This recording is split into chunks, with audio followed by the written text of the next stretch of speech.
I'm Carol Angela Davis, bringing your news stories to you via Skype. We begin with the bosses in their infinite wisdom. Over at the company whose oil rig exploded and caused the largest oil spill in U.S. history, well, guess what?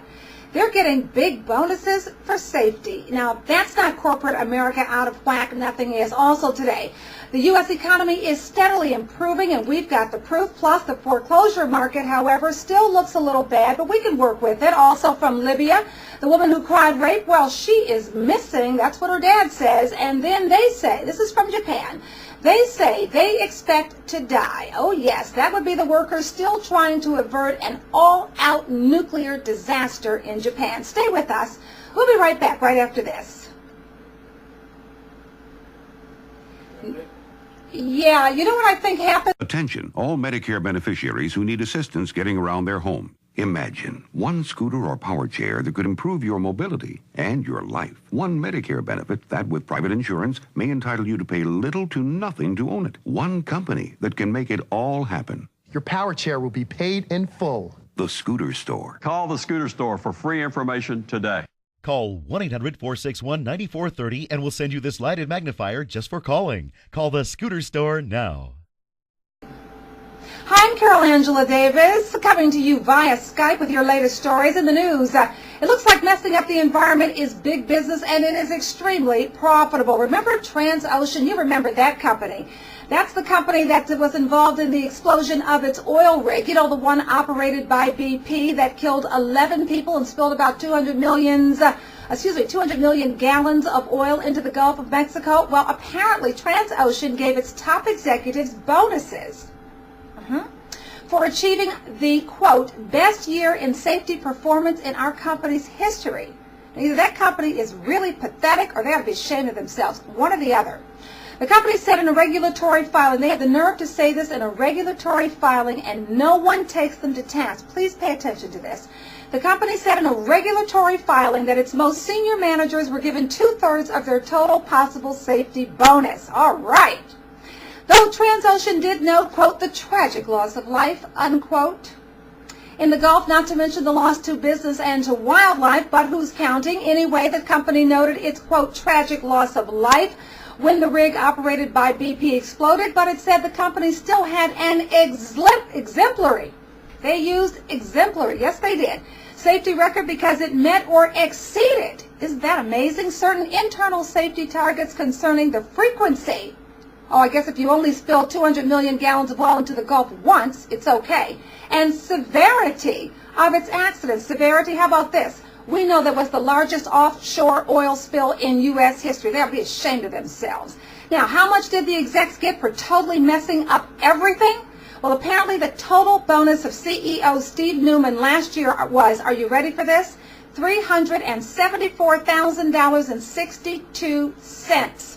That's how much he got. Okay, now you're probably on unemployment compensation, if you're lucky to get that.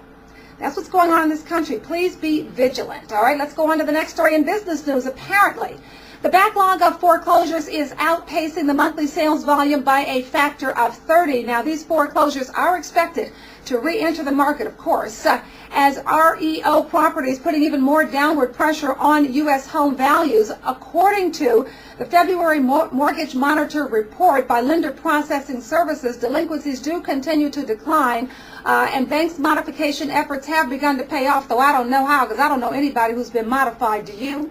All right, but let's just go on. 22% of loans that were 90-plus days delinquent 12 months ago are reportedly now current. Just so you know, option arm foreclosures did increase 23% over the last 6 months. We should also tell you that both jumbo and conforming non-agency prime loans showed increases in foreclosures and were the only product areas with increases in delinquencies. Now, the total U.S. loan delinquency rate, it is now 8.8%. That is down from 10.78% a year ago. We should tell you that foreclosure starts, they are also down 14% from February of 2010, and seriously delinquent loans, they are down 9.43 to 8.24%, down from, I should say, 9.43 to 8.24%. Now, the states with the most non-current loans, they are Florida, Nevada, Mississippi, New Jersey, and Georgia. And the states with the fewest non-current loans are Montana, Wyoming, Alaska, South Dakota, and North Dakota. That's what's going on in the housing industry. Now, there is good news for the economy. The government had a stronger than expected jobs report, and that is great news. The U.S. economy created 216,000 jobs in March, easily topping the economic forecast. Thank you, Barack, for a job well done. And the unemployment rate did dip to 8.8%. Please don't tell the Republicans or the Tea Parties, who will absolutely find some negativity in this news. Now, these job numbers are the latest economic data to show, of course, that the U.S. economic recovery is slow, but it is also steady. The unemployment rate now sits at the lowest level in 2 years. Thank goodness. And as of this report, the Dow now stands near its 52-week high. You would think nobody could complain about that, but trust me, they will. Let's turn to some international news from Libya. Where is that Libyan woman who alleged she was raped last month by 15 soldiers? Apparently, her father told CNN that he cannot find her. Okay? As you know, Iman al-Obaidi was taken away by security forces. That happened on March 26. She was taken from a Tripoli hotel after telling her story to foreign journalists.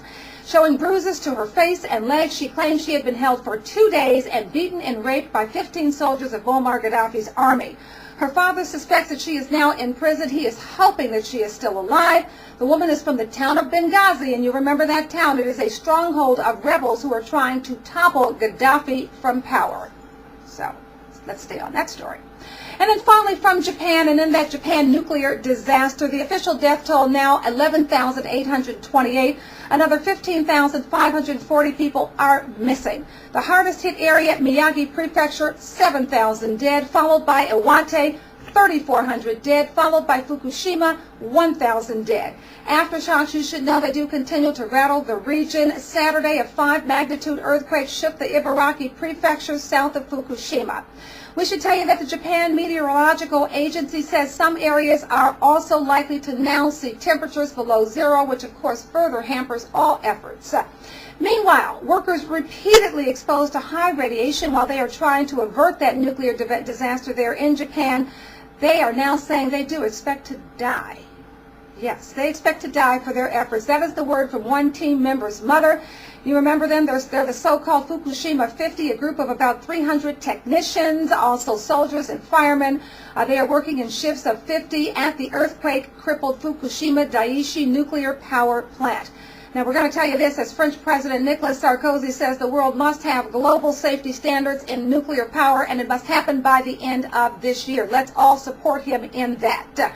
Sarkozy is the first foreign leader to visit Japan since that March 11th 9.0 magnitude earthquake and tsunami. He says nuclear issues will be a key topic during a May meeting of the Group of 8.